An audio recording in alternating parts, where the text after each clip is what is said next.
All right, let's jump into this deep dive. We're going to be exploring Osho's commentary on the Diamond Sutra, which can get pretty deep, as you might imagine. But the cool thing about Osho is, even if you're not a Buddhist scholar, he just makes it click. Yeah, it's really fascinating how he takes these ancient concepts and makes them relevant to, like, modern life.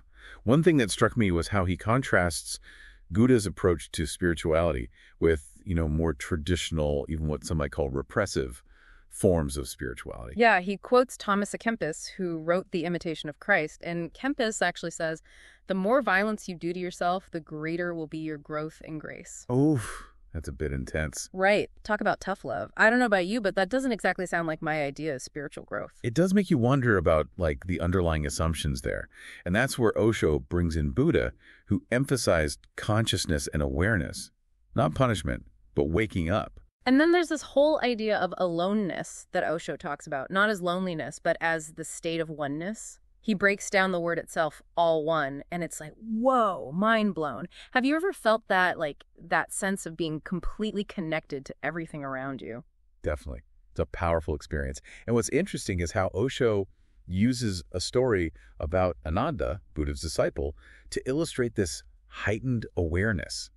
Ananda was constantly observing Buddha, even in the most ordinary things, like how he got dressed, how he ate, even how he washed his feet. It's like he was paying attention to every little detail. Exactly. And what Ananda realized was that for Buddha, there was no difference between the big things and the small things. Everything was done with the same presence and awareness. It's like that saying, chop wood, carry water. Even the most mundane tasks can be a spiritual practice. That's a great way to put it. For a Buddha, every moment, every action is sacred. Which reminds me of another story Osho tells, the one about the man who was convinced he had flies buzzing around in his stomach. Ah, yes, classic Osho. The poor guy is in agony. He's been to all sorts of doctors, but nobody believes him. Because, there are no actual flies in his stomach. Right, but for him, the suffering is totally real, even though there's no physical cause. So what does Osho do? Does he try to convince the guy it's all in his head? Nope, he does the opposite. He says, oh yes, I see them. I specialize in problems that don't exist. And he goes through this whole elaborate ritual of pretending to extract these imaginary flies. And you're not going to believe this. The guy is cured. That's a wild story, right? Yeah. But it illustrates how powerful our beliefs can be. Even if something isn't objectively real, if we believe it, we experience the suffering. Osho's showing us that sometimes the cure is acknowledging the belief, not fighting it. It's like he's hacking the system, using the power of belief to heal. Exactly. And this ties into that whole idea of how our minds create our reality, which brings us to another key concept that Osho dives into the difference between mind and no mind. Okay, so help me out here.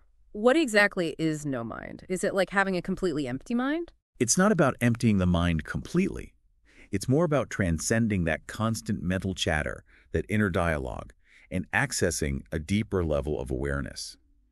Osho describes it as a revolution, a sudden dropping of the mind to reveal this space of pure silence that's always been there beneath all the noise. He even says that meditating on concepts like eternity, nirvana, even death, these are still mind activities. That's right.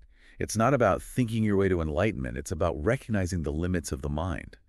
When you see that very realization can create the space for something else to emerge. Have you ever had that experience, like when you just let go of trying to figure things out and suddenly you feel this sense of peace or clarity? Yeah, absolutely. It's like that aha moment when you suddenly see things from a completely different perspective. Exactly. And that brings us to Osho's perspective on Zen, which is really interesting. He talks about how Zen doesn't have these rigid attitudes toward natural activities, including, sex. Okay, so we're going there, huh? This is why I love Osho. He doesn't shy away from the taboo topics. Exactly. He points out that Zen doesn't make these moral judgments about natural functions like sneezing or sleeping. Like, they just happen. It's part of being human. Right. And he's saying, why should sex be any different?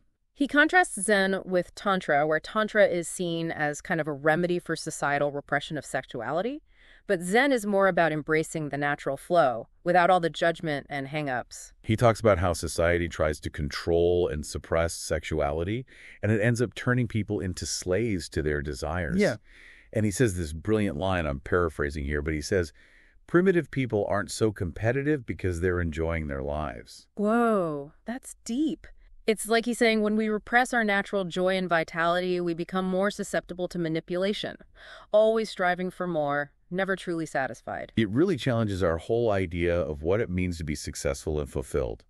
What if true happiness isn't about achieving more, but about embracing the simple joys of being alive? And that leads us to another powerful theme, that Osho explores the idea that the world is okay as it is.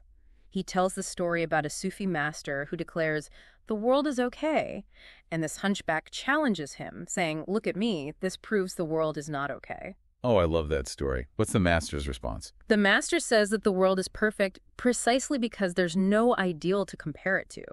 It's our own perceptions, our ideas of what should be, that create this illusion of imperfection. It's like that saying, beauty is in the eye of the beholder.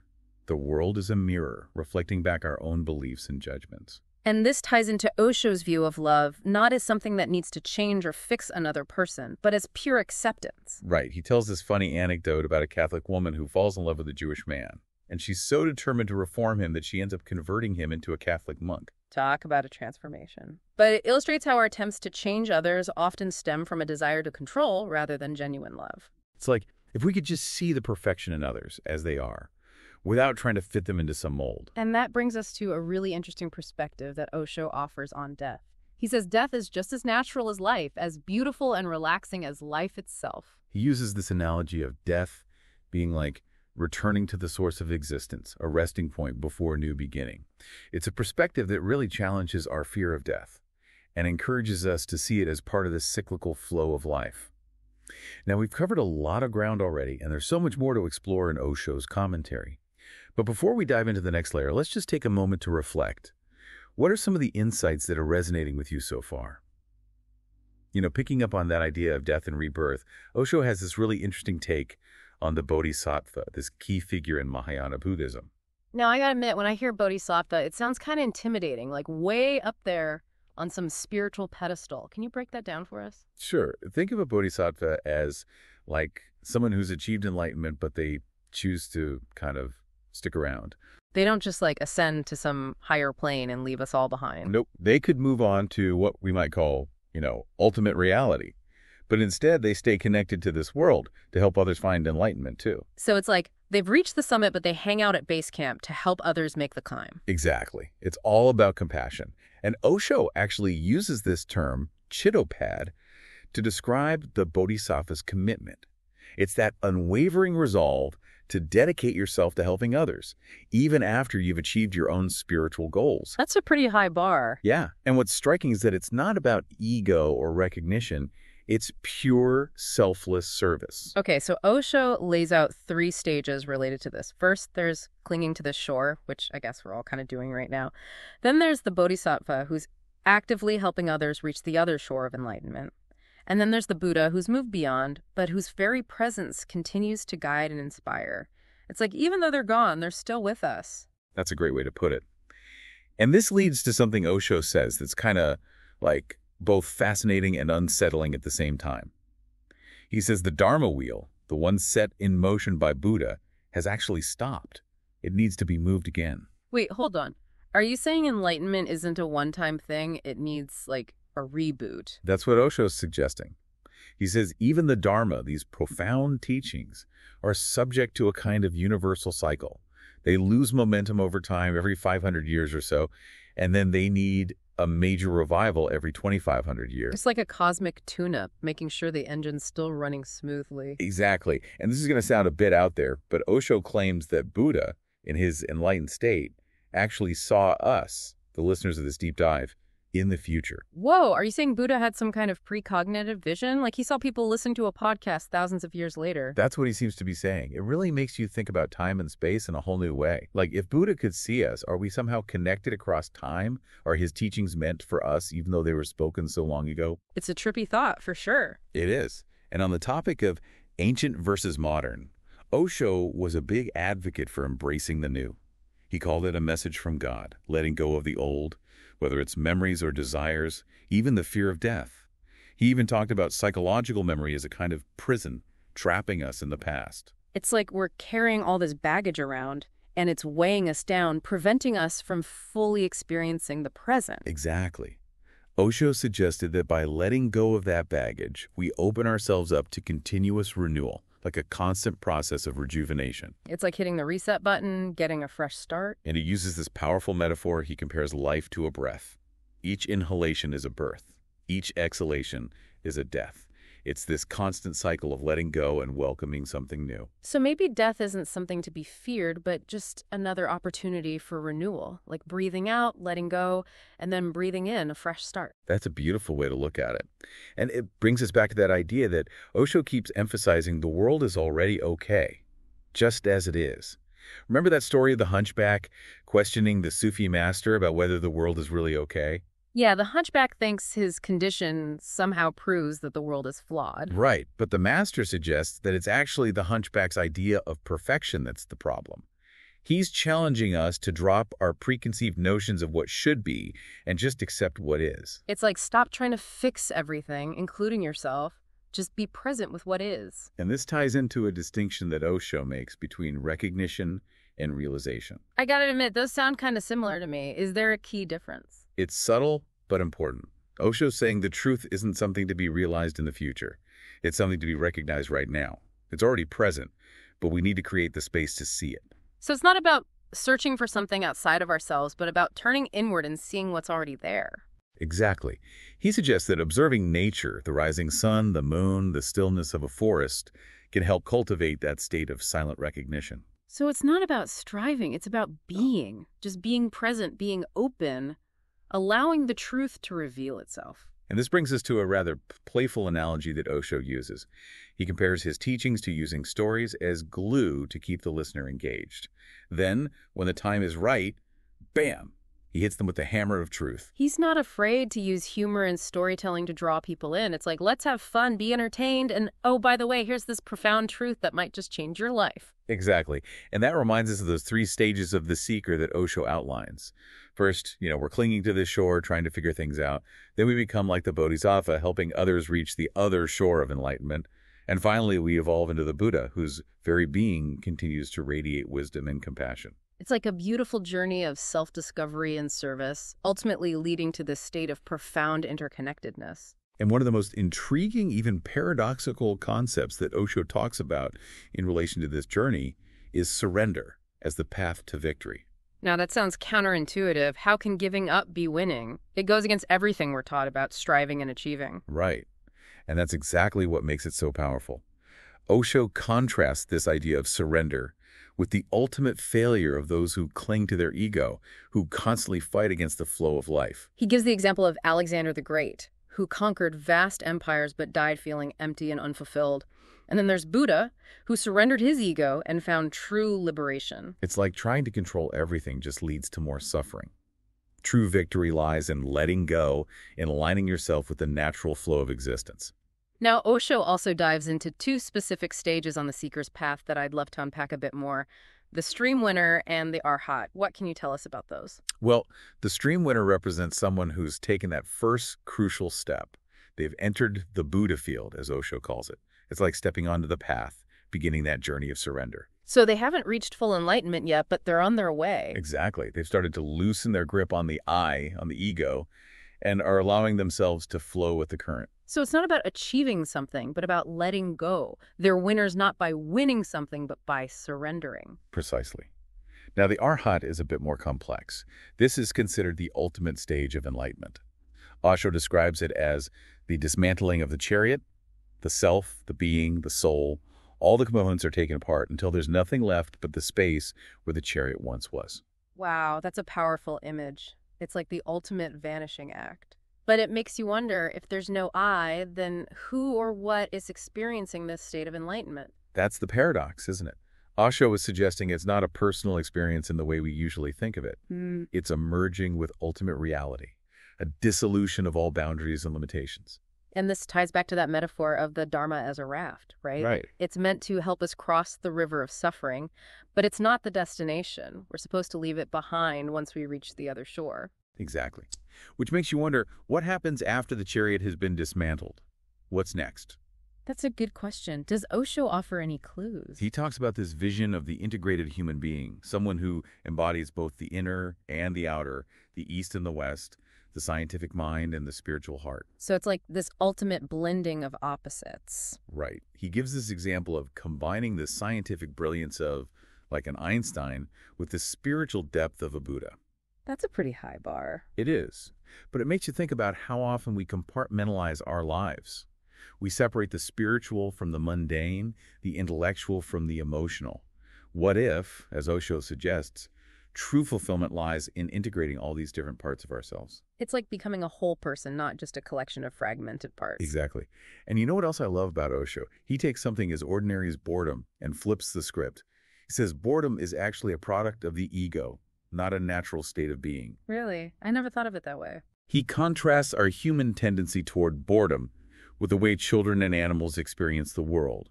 They have this boundless curiosity, this natural playfulness. They don't have that same developed sense of I that gets bored so easily. So maybe boredom is just the ego saying, pay attention to me, entertain me.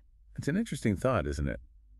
What if we could quiet that ego chatter and tap into our natural state of childlike wonder? Maybe boredom would simply cease to exist. And then there's this statement that Osho makes that sounds a little contradictory at first. He says there are no answers. I know, right? It seems to go against everything we're usually told about spirituality and the search for truth. Yeah, aren't we supposed to be seeking answers on this path? But Osho isn't saying that there's no truth. He's just saying that the truth can't be captured in words or concepts. It's beyond the grasp of the thinking mind. So our questions themselves are kind of limiting. In a way, yes. We're trying to fit the infinite into these finite boxes of our minds. But the truth is much vaster than that. So it's not about finding the right answer, but about transcending the need for answers altogether. Exactly. It's about surrendering to the mystery, to the unknown, trusting that the truth will reveal itself in its own time and in its own way. Which brings us to the significance of the Sanya's name, that name given to individuals when they commit to Osho's path. Right. And Osho stresses that it's not meant to define you or limit you. It's more like a tool to help you move beyond the ego, to recognize the fluidity, the ever-changing nature of your being. It's like a seed that's planted, and its meaning unfolds and deepens as you evolve on your journey. Exactly. And, Osho even challenges the idea that falling asleep during a discourse is a bad thing. Now, I've definitely been guilty of nodding off during a lecture or two. But Osho saw sleep as a form of surrender, a way of letting go of control. He believed that forcing yourself to stay awake and alert actually hinders the natural unfolding of awareness. True awareness arises from a place of relaxation, not tension. So it's like, just chill out, dude. The truth will find you. That's the idea. And this leads us to the trap of the religious ego, something that Osho was very vocal about. What did he mean by the religious ego? Isn't religion supposed to be about humility and selflessness? Ideally, yes. But Osho observed that often people use religion to bolster their ego rather than transcend it. They get caught up in defending their beliefs, proving they're right, judging others who don't share their views. It's like using spirituality as a weapon instead of a tool for growth. He tells this amusing story about Mullah Nasruddin, where he reacts very differently depending on whether people are converting to or from Islam. It's a funny way of illustrating how our egos can distort our perception of truth. We end up defending our beliefs not because they're necessarily true, but because they're ours. Exactly. And Osho suggests that this ego-driven approach to religion leads to conflict and division rather than genuine spiritual growth. So how do we avoid that trap? How do we approach spirituality with a truly open mind and a humble heart? Osho emphasizes the importance of listening, not just with our ears, but with our entire being. He talks about the story of Queen Eng, who attained enlightenment just by hearing a few lines from the Diamond Sutra. It's a reminder that sometimes the truth can bypass the intellect and go straight to the heart. It's like when you hear a song that just perfectly captures your feelings and it resonates deep within your soul. Exactly. And this brings us back to that distinction between loneliness and aloneness, something that Osho spoke about a lot. I know we touched on this earlier, but can you remind us of the difference? I think it's easy to get those two mixed up. Osho describes loneliness as a negative feeling, a sense of lack or incompleteness. Like you're missing something, you're not whole. Aloneness, on the other hand, is a state of wholeness and presence. It's about being comfortable in your own company, at peace with the silence and stillness within. It's like you can be alone in a crowd and still feel lonely. But true aloneness is about finding that inner peace, that sense of completeness, regardless of external circumstances. Exactly. And Osho even tells this funny story about how he was mistaken for nobody in his family, highlighting how persistent that ego can be. Even when we think we've dissolved the I, it could still be lurking around. Like a shadow that just won't go away? Right. And then there's this playful interpretation that Osho offers of that Hindu concept of God creating the world. He suggests that God, in a state of pure aloneness, got a bit bored and decided to create the universe as a way to entertain himself. That's a classic Osho move right there. He's always turning things upside down, challenging our conventional ways of thinking.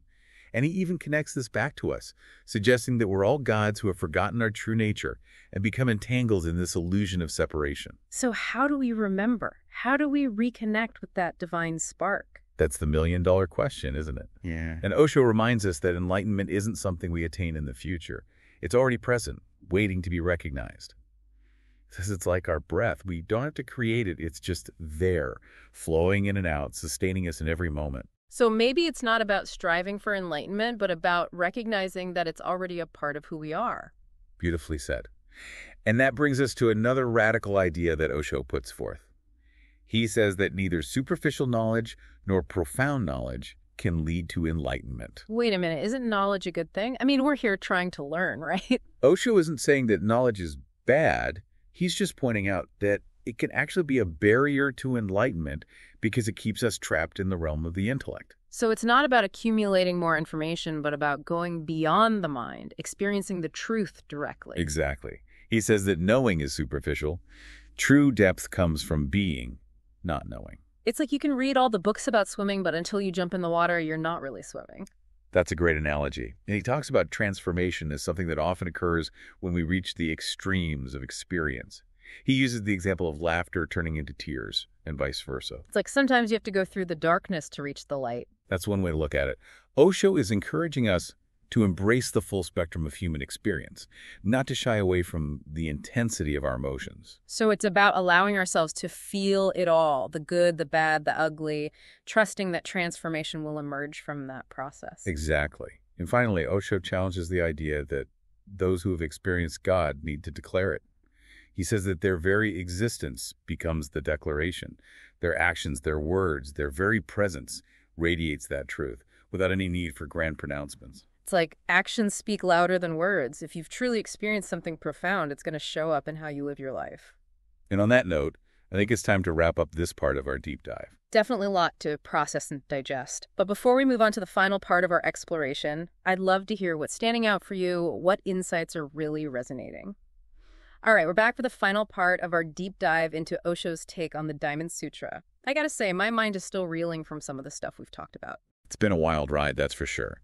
We've gone from like the nature of consciousness to the cosmic cycles of the Dharma and everything in between. But the cool thing about Osho is he doesn't just leave us with abstract ideas. He gives us some really practical stuff, too, things we can actually apply in our lives. Absolutely. And I think that's what we're going to focus on in this final segment, those little nuggets of wisdom that can help us navigate, the ups and downs of being human with a bit more grace and awareness. Right, because what good is all this deep stuff if we can't actually put it into practice, right? Exactly. And one thing that really stuck with me is Osho's perspective on happiness. He challenges that tendency we all have to attach conditions to our happiness. We're always chasing that next goal thinking, I'll be happy when. Oh, yeah, I'm totally guilty of that. Like, I'll be happy when I get that promotion, or I'll be happy when I finally go on that vacation. Right. But then we end up missing out on all the little joys in the present moment. Osho argues that true happiness is unconditional. It's like breathing. It's always available to us if we just allow ourselves to tap into it. It's like, why wait for something outside ourselves to make us happy when we can choose to be happy right now? Exactly. And he ties this into the power of belief. He talks about this experiment where patients were given plain water instead of medicine, but they believed they were getting a powerful treatment, and they actually experienced healing. The placebo effect. It's amazing how powerful our minds can be. It really is. And Osho goes even further, questioning the necessity of a lot of the medication that we're routinely prescribed. He suggests that water itself can be a potent healing agent if we approach it with the right intention and belief. It's like those ancient traditions of using water for purification rituals. There's something so primal, so essential about water. Definitely. And speaking of things that are kind of primal and essential, Osho also talks about vegetarianism, but from a very unique perspective. He promoted a vegetarian diet in his ashram, not for religious reasons, but for ascetic reasons. Now, that's interesting. I've never heard it framed that way. What does he mean by the aesthetics of vegetarianism? He emphasizes the importance of cultivating beauty and respect for all life, and he suggests that eating meat can create a sense of, like, ugliness and violence, whereas a vegetarian diet fosters a sense of harmony and purity. So it's less about dietary dogma and more about making choices that align with your values, with what feels beautiful and right to you. Exactly. And he makes it clear that he's not saying vegetarianism is a requirement for enlightenment. He says you can achieve enlightenment regardless of your diet. It's about the inner transformation, not what you eat. So it's more about getting your own house in order, so to speak, rather than trying to follow some external set of rules. Right. And that brings us back to the idea of surrendering the ego, which, as we've discussed, is really central to Osho's teachings. He reminds us that surrendering the ego isn't about loss. It's about gain. It's about waking up from that dream of separation and reclaiming our true nature. It's like, in the dream, you're convinced you're this limited, separate self, but when you wake up, you realize you're so much more than that. Exactly. And this leads to another interesting concept that Osho brings up, the interconnected nature of the saint and the sinner. He suggests that these are just two sides of the same coin. So we all have that potential for both darkness and light within us. Right. And he introduces the idea of no mind as this state beyond duality, where those labels, saint and sinner, just dissolve. It's like transcending those categories and recognizing the wholeness, the unity of all being. Yes. And finally, Osho reassures his listeners that this gradual process of becoming more content, less ego-driven, it's a good sign. It's a sign that you're on the right track, that you're moving towards enlightenment. So it's not like we flip a switch and suddenly we're enlightened. It's a process. Exactly. And while the groundwork is laid gradually, he says the actual happening of enlightenment, it's like a sudden explosion. Wow, what a journey this has been. Osho's commentary on the Diamond Sutra is packed with so much wisdom, so many mind-blowing insights. It really is. We've explored everything from the nature of reality to the power of surrender to the interconnectedness of all things. And I hope that by diving into these ideas, we've sparked your curiosity, maybe even inspired you to do a little exploring of your own. Because ultimately, it's up to each of us to find our own path, our own way of connecting with the truth. So as we wrap up this deep dive, we leave you with this question to ponder. What does it mean to live a life of aloneness rather than loneliness? And perhaps the answer lies in remembering who we truly are, those sparks of divinity, connected to something far greater than ourselves. Thank you for joining us on this journey. Keep exploring, keep growing, and keep shining your light.